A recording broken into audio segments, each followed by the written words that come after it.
Hey guys, Infidel1258 here. Tonight I want to share with you some rank rewards. These are daily focus rank rewards that I've earned with two of my accounts. One of them is on Infidel1258 and those include these 11 diamond chests, so those should be interesting. And then here are 12 silver chests on 1258 Scholar 2. We will open them both now and we can discuss what we get. This is an interesting one of my alt accounts. Very minimal play on this one by the scholar. 5 days ago was the last time that they touched it, but they earned these and 300,000 power. See, this is the sort of thing I need to be careful about because it's like that's a lot of power. That's diamond level competitiveness just sitting kind of idle for 5 days. This is kind of why I see value in bots. I don't use a bot.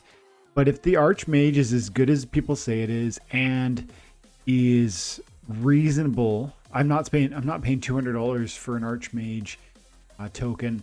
If you guys don't know what Archmage is, it's a bot you can buy. And I guess it went on sale a couple months ago, and when it did, you could buy the token that allows you to run the bot for about $10, I think. Now Archmage betas are selling for $290 and Archmage alphas,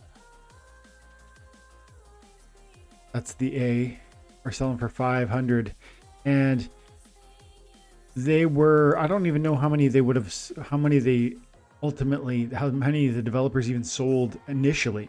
So maybe they only sold 50, 100, 1,000, I don't know. But I'm interested in knowing more about what that would look like as it launches. So anybody who's listening to this and who knows more about that, please drop comments below. Give me some feedback on how to explore that. I've looked at some posts and YouTube posts and whatnot. It seems to me like this is worth looking into. It seems to me like it's a powerful tool. If I could get it for $10 or $20, I'd be down with that. So anyways, that's a side conversation. If you don't know much about that and you have alt accounts, you should probably look into it. It sounds like it's a really effective solution to running multiple accounts. But without further ado, let's look at these rewards. So we've got 11 diamond chests and we've got 12 silvers. Let's start with the silvers.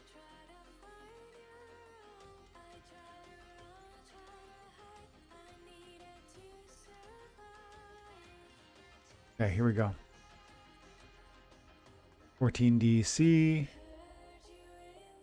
or Deceiver, Murd Hampier. Oh, nice. That's actually, you know, for this level, I like to see that. Okay.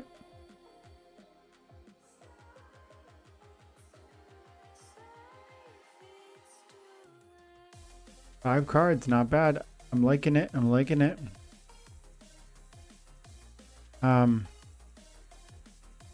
Vampire Bat seems a bit questionable to me in terms of its utility. It might be a card I don't like. And I say it in that way, like I'm not sure yet. Like, what is it really doing for me? Sure, in certain contexts where melee from any position is possible, it's kind of interesting to have another 3 melee attacker that could slip in at the back, have flight and dodge. This is kind of like a Cocatrice, I guess. Or maybe in an equalizer setting where you could get all the way up to 3 damage and you get the flying and dodge. Maybe that's worth having. I'm not sold. I'm not sold. How much is the gold foil though? Because even though I'm not sold, I am sold on having more gold foil options. 21 cents. That's interesting. I'm listening. I'm going to buy some of those. A few. Here. Let's see. Everything under 30 cents. I've been buying cards lately. This is turning into just like a random conversation, but you know, there's always so many things to talk about with Splinterlands. I've been buying things lately. I bought a bunch of really inexpensive gold foil Venari Wavespiths, as you can see. This is a card I think merits serious has justified serious investment. I think it's a great card. Let's put it that way. Also bought some of these guys. I want to get a gold foil copy, a max copy, but this is not a cheap card already. It's like $2 per unit, so I just kind of picking up a few. I did buy 115 copies of the regular foil because they're dirt cheap, and this is a very powerful card as far as I'm concerned. So I got a max level copy of the regular foil, and I got a few more copies of the gold foil. And I think that maybe that was it. Yeah, that was about it. Other than that, I bought it. I bought all the gold foils. I forgot about that. I had a buy order. I probably have enough for the max level already. So anyways, let's get back to it. Okay. This is another card I don't yet have maxed. And Merd Hampier I don't have. I don't know that I care about Merd Hampier. I think I do really want the new water monster that allows... Hang on, I'm going to look it up first. That eliminates blast damage.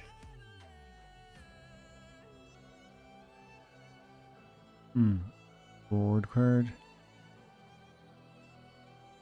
Tidebiter. So Tidebiter, yep. What about you, Tide? 11 cents is really cheap, I would say. Ooh, $4. So for 40 bucks. Okay, hang on, 60 bucks. That's tempting, actually. To just go ahead and buy the max. Well, I don't even need the max. Wow, okay, hang on a second there. So, buy. So I only need 2 copies to get Reflection Shield. This True Strike is whatever. I'm gonna... And I might already have 2 copies before I start getting carried away here. Do I have... And it's still a reward card, so I could always get them later. Is part of the... So I don't. I think that's a card I need. And I think that gold foil is one that I'm gonna want. Turning into like a bargain hunting video. No, I'm not gonna buy them for $6.50. But I am gonna go bulk buy. No, I mean bid buy.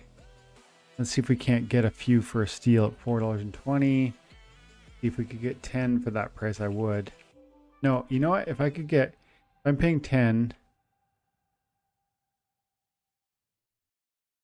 You don't necessarily need to pay as much. Like I could go $4, and it might be the case that would make me competitive. So I'm gonna actually try that. Let's see here. So I'm not outbidding the high bid. And look at this. Hard bids. So the high bidder is offering to buy 10 copies, and he wants 10 copies at $4.10. So it's occasionally the case that the guy who's offering the highest bid is looking for 1 BCX. And then you can come along and undercut him, because even though he's looking for 1 BCX at a good price, you can go undercut because you want 10 or 20 or 50 copies for a lower price. And so that's occasionally something to look at when you can look at the card bid window and just see if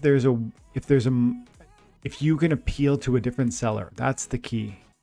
In fact, in this situation, it's not going to work for me, but that's okay. I'm just going to leave that buy order as I listed it. That'll be that. Okay. So these are pretty good. I don't know about Merd Hampier either. I'm going to have a quick peek at him right now to just try and speak to it a bit more. Merd. The Life Leech. Sure. Life Leech is always great, but you know, the problem with Life Leech, it's archery. But if you hit armor, you don't steal anything. It's still nice. Cripple is always great. I would say I don't think this is... I can't take this seriously until it gets into the highest levels. And then if it's in the highest level, like if we're talking, I'm going to play this card with 4 mana. It probably has to be a Little League match for me to do that. And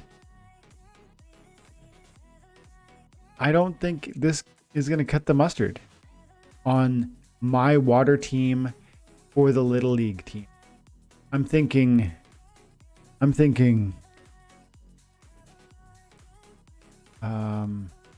quickly, let's quickly look at this. If I had a Little League fight, I would lead with probably a Zenith Monk. And I would put Igor Dark Spear would almost certainly make the cut. Angelic Mandarin would certainly make the cut. Murdali Guardian. I would be using Kelly Frendel so that one armor would be repairable. 1, 3, 4. That's 4. And then I would consider Ice Pixie depending on the context. I might do Crustacean King. That's already 6 different monsters. Pelacor Bandit's an amazing choice in that context. The Kulo Swim Hunter does 4 damage at the higher levels. So this is a tight team with lots of power. Now I also like the Kelp Initiate with the Triage and the Cleanse. I'll sometimes use Battle Orca, and depending on the rule set. Now Tidebiter is going to get in that situation. We haven't even touched, really, we haven't even looked at the neutrals. But of course, Dr. Blight's always strong. Elven Mystic's a good contributor. Tower Griffin can bring some more armor. There's the Uraeus to partner up with the Pelacor Bandit. So this is a very competitive Little League team, and I'm just not sure Murd Hempure is going to cut the mustard and make my team. So for now, I'm disinterested. Okay. Let's close this up and we'll go check out the diamond chests. We'll do the same thing, the same sort of conversation analysis on whatever we are able to pull here.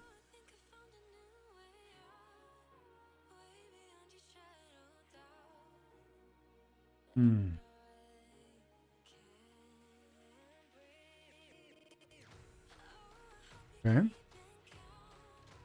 Okay.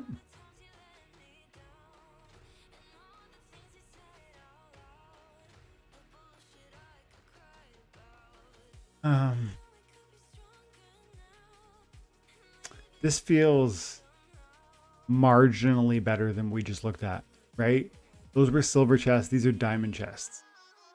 Mathematically speaking, this is totally normal.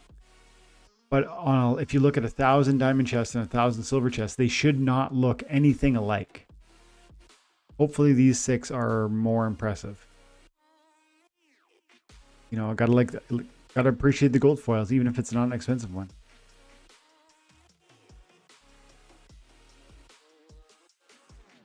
Oh, that's nice.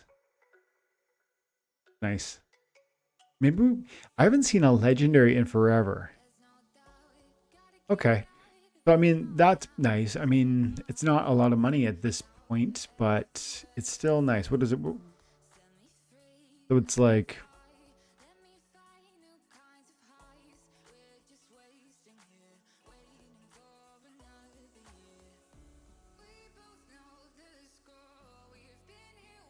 $160 for that one chest. Nice. Okay.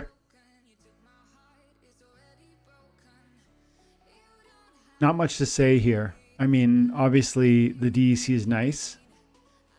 You guys know how I feel about Gargoyle Line in the long term. Same with Pelacor Mercenary. Same with Conjurer.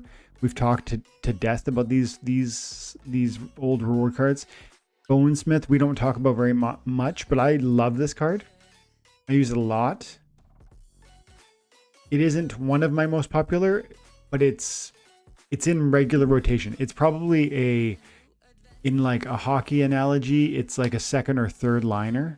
It isn't going to get the top minutes. It's not playing 20, 25 minutes a game, but it's going to play 12 to 16 important minutes in my game, metaphorically speaking. I played a fair bit. I like it quite a bit.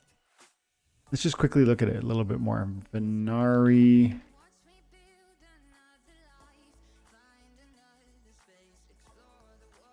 Bonesmith. Poison is so powerful. I mean, it just brings up the damage output so significantly. And Dispel is always helpful also. I mean, there's so many times where you're dispelling away Enrage, or dispelling away some Protect armor, or well, those are the two big ones actually. Or Inspire melee buff, or swiftness bonuses, etc. Dispel is very, very helpful. It's kind of underrated. And Life Leech and Poison are great. And Life Leech makes this a good candidate for some of those last equalizer rule sets. I really like this one. And this is a strong contender for the little leagues also. So not bad, not bad. I mean, this certainly helps. This felt pretty mediocre until we got that. As it stands, we're talking about like maybe $2, I guess, right? Close to $2 worth of rewards. Okay, so I'm actually going to leave it there. Thank you guys so much for your time and attention. Have an amazing day. God bless.